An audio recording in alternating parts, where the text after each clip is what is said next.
Bonjour, dans cette vidéo, on va voir une des deux méthodes de test et de mesure sur des fibres optiques.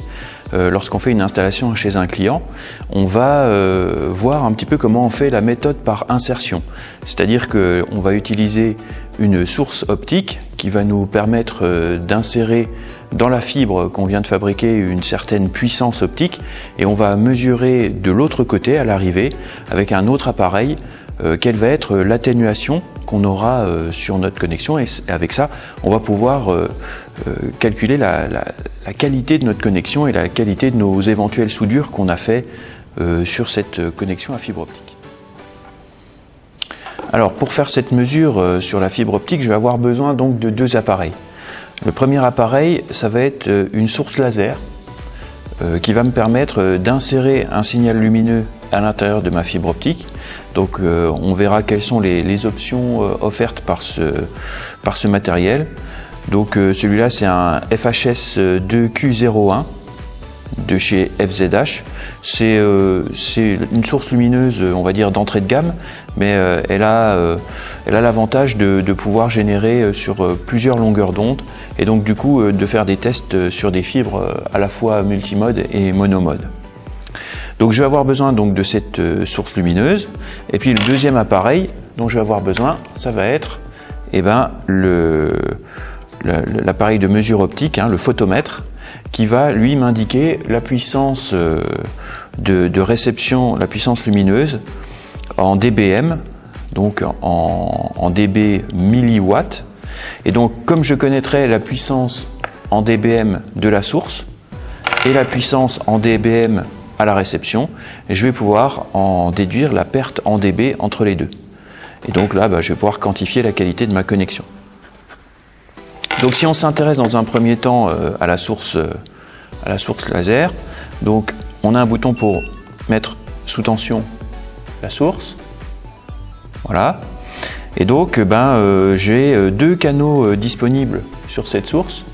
Un canal qui va me permettre de générer des signaux à une longueur d'onde de 1310 nanomètres ou 1550 nanomètres sur le canal 1.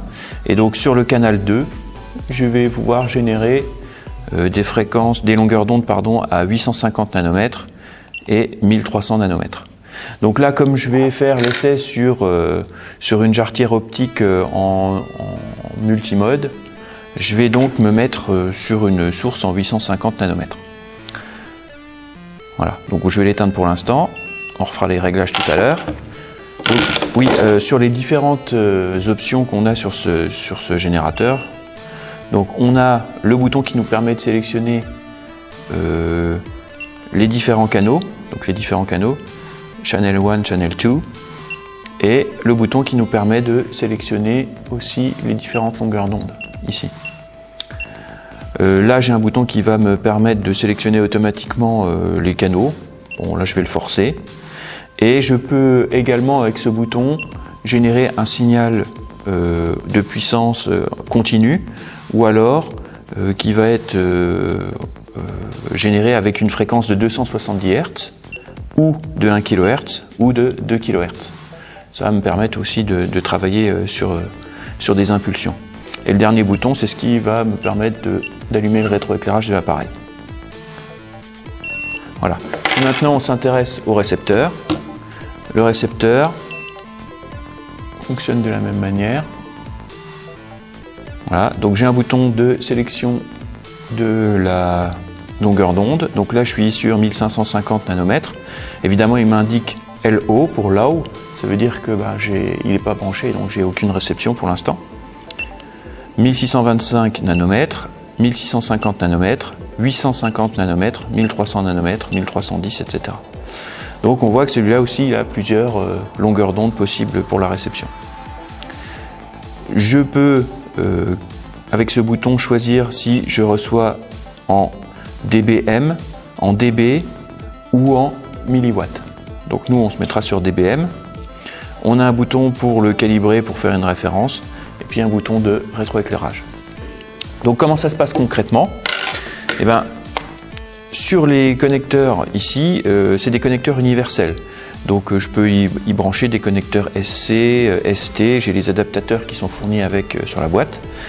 Donc moi j'ai mis les adaptateurs qui étaient pour le câble que je vais utiliser. Donc je ne peux tester qu'une seule fibre à la fois, hein. Donc je vais tester sur la fibre noire par exemple. Donc j'enlève la protection sur l'émetteur, j'enlève la protection sur mon câble.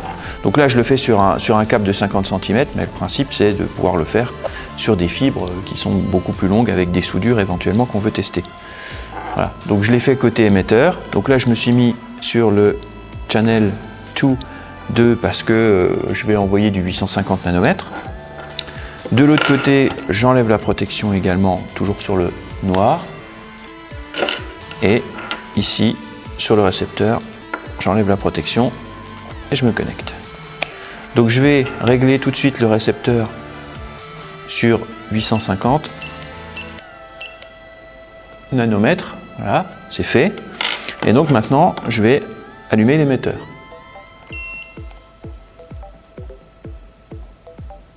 Donc là, admettons que donc je me mets bien sur le canal numéro 2, channel 2, voilà. Et donc il faut que j'envoie sur du 850 nanomètres. Voilà, je reviens, j'avais un problème, il n'y avait plus de batterie sur l'émetteur, donc le temps de le brancher, j'ai refait les réglages. Donc qu'est-ce qu'on observe entre émetteur et récepteur? L'émetteur, lui, est bien réglé à 850 nanomètres. Il nous envoie moins 5 dBm sur la connectique ici. J'arrive sur le récepteur. Je suis aussi réglé à 850 nanomètres de longueur d'onde. Et là, je vois que je suis à moins 5,38 dBm. Donc je peux en conclure simplement que la différence entre le moins 5 et le moins 5,38, eh ben, ça veut dire que j'ai perdu 0,38 dB dans ma connexion. Donc ça va dépendre de plusieurs facteurs, hein. Ça va dépendre de la longueur de la fibre optique qu'on veut mesurer. Ça va aussi dépendre du fait que les férules au niveau des connecteurs sont propres. Est-ce qu'il y a eu des soudures? Est-ce qu'il y a des angles qui sont un petit peu trop serrés sur le parcours de la fibre optique? Donc voilà. Donc ça va nous permettre de savoir si on a beaucoup de pertes, et en fonction du cahier des charges du client sur l'installation, eh ben on va pouvoir tolérer un certain nombre de dB perdus entre nos deux connectiques à fibre optique. Donc simplement une remarque avant de finir. Si je change la longueur d'onde sur l'émetteur, par exemple si je passe en 1300 nanomètres, qu'est-ce qui se passe sur le récepteur? Je vois que ma mesure est complètement fausse, et donc je vais être obligé d'adapter la longueur d'onde sur le récepteur par rapport à l'émetteur. Donc si je passe en 1300 nanomètres, là je vois que j'ai une perte de 0,17 dB. Voilà, donc il faut bien que la longueur d'onde soit adaptée entre l'émetteur et le récepteur. Voilà pour l'utilisation de ces deux appareils. Je vous remercie et à bientôt.